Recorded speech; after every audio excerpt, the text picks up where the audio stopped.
கிண்டல் பண்றியா நீ? என்னப்பா இது? உங்க ரூட்லயே வந்தாலும் நீங்க இப்படி கோவப்படுறீங்களே. ஏற்கனவே உங்களுக்கு பிபி. நீங்க இப்படி ஸ்ட்ரெயின் பண்ணிட்டீங்க. என் கல்யாண வரைக்கும் கூட நீங்க தாங்குவீங்களா? எனக்கு சந்தேகமா இருக்கு.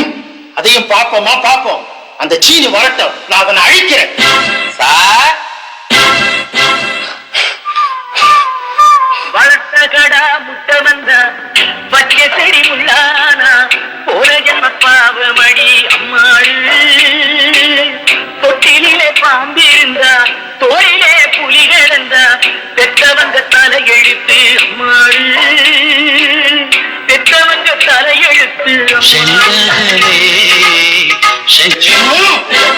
வந்துட்டியா? வந்துட்டேன். எங்க நீ வராம போயிடும் நினைச்சேன். ஆனா கண்டிப்பா வருவேன்னு என் மனசு சொல்லிக்கிட்டே இருந்துச்சுப்பா, சொல்லிக்கிட்டே இருந்துச்சு. நேற்றுக்கு என்ன மொட்டையும் மோகினித்தையும் டப்பிங் படம் பாத்தீங்களா? அதே டயலாக் விடுறீங்களே. Stop it Seenu. இதுதான் நான் உனக்கு கொடுக்கிற கடைசி மாச சம்பளம். கம்பெனியை வித்துட்டீங்களா? சீனு, எங்க அப்பாவுக்கு காம்படிஷனே பிடிக்காதுன்னு தெரிஞ்சிருந்தும் அவரை எதிர்த்து நீங்க ஓஹோன்னு வளர்ந்துட்டீங்க. அதனால எங்க அப்பா உங்களை வேலையை விட்டு நீக்கிட்டாரு. அப்படிதானேப்பா? Exactly my dear. புலிக்கு பிறந்தது பூனையாகுமா? என்னடா வண்டலூர் ஜூக்குள்ள வந்த மாதிரி இருக்கு. எனக்கு இவரை விட்டா வேற கரியே கிடையாதா? அவருக்கு அவ்வளவு இருக்கும் போது எனக்கு எவ்வளவு இருக்கும்? உன்னால என்னடா பண்ண முடியும்? இதெல்லாம் பண்ண முடியாது. அப்புறம் அவுச் ஆயிடும். சீனு, இதுக்காகவே நீங்க தனியா பிசினஸ் ஆரம்பிச்சு எங்க அப்பா முகத்துல கரிய பூசல நினைக்கிறீங்க.